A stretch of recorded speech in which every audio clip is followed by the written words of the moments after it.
جتنا قرآن مجید نے ایمفیسائز کیا حضور کی بشریت کو، قل انما انا بشر مثلکم، اے نبی ان کو بتاتے رہیے، بار بار بتائیے کہ مجھے کچھ اور نہ بنا لینا، میں بھی بشر ہوں، انسان ہوں، ہاں مجھ پر وحی ہوتی ہے تم پر نہیں ہوتی، یہ فرق ہے، میں رسول ہوں تم نہیں ہو۔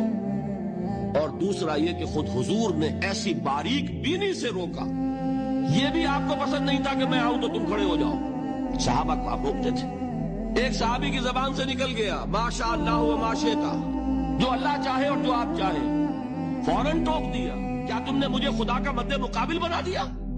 مشیت صرف اس کی ہے۔ یہ جو آپ نے فرمایا میری قبر کو کسی جلسے اور جشن کا مرکز نہ بنا لینا، فرمایا کہ نہیں فرمایا؟ اللہ تعالیٰ لعنت فرمائے بنی اسرائیل پر کہ انہوں نے اپنے نبیوں کی قبروں کو تو میلہ گاہ بنا لیا۔ یہ ساری وہ ہے، یہ تحفظات ہیں۔